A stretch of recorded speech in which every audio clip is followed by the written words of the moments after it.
Hi, welcome back to Musa Chemistry. This is electronic configuration of terbium, TB. Alright, terbium happens to be element number 65. So we're going to put a 65 right here. And now, its atomic mass number is going to be 159. Okay, the AMU is 159. Okay, so that means it has 65 protons, 65 electrons. The neutrons, remember, you go AMU minus the number of protons equals neutrons. So that'd be 159 minus 65, right? So we go 159 minus 65, and we get 94. Our count for our neutrons are 94. So we're going to put 94 right here. Now, let's get into the aspects of it. Remember that S can hold 2 electrons, P can hold 6 electrons, D subshells can hold 10 electrons, and the F subshell can hold 14 electrons. We're using the off-ball principle, which states that we have to fill the lower shells first before we fill the upper shells.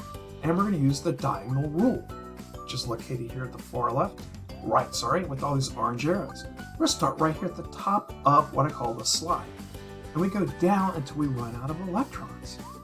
Pretty darn snarly. Okay, so we got 1s2,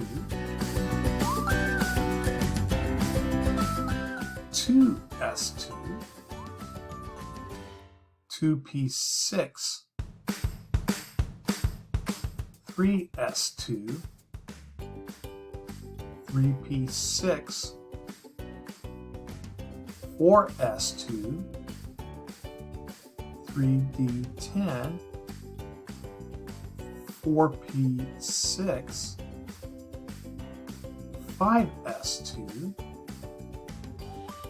4d10, 5p6, 6s2, and now we're going to have 4f9. What happened to the 5D that we used earlier? Well, gadolinium, is a exception, right? So we really don't need this 5D. We're taking that one electron that we put there back into 4F because we passed the halfway mark. So now we clearly have to fill up the 4Fs because 4F comes before 5D. And that's why. All right, so now let's do Hund's rule. Remember, you have to put an up arrow in every suborbit before you start the down arrows of that suborbit. So up and down, up and down. Perfect example here for Hund's rule, 2px, 2py, 2pz, all up arrows, and then you start your down arrows. There you go, Hund's rule taken care of. Again, we're just going to go through this, and we're going to put these arrows in, and everything is looking really, really good. So far, so good. This stuff is really not that hard. All those exceptions that you have to kind of like memorize those because they really keep you off guard. And you got to watch out for them. And I have a video earlier about the exceptions, so you should watch that. Okay? Yeah, sometimes even I forget those exceptions. It's, well, okay, kids, sorry about that. Now I have to go back and remake the video or whatever.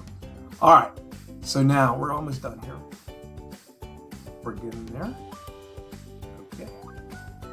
Pretty darn snarly, eh? Okay.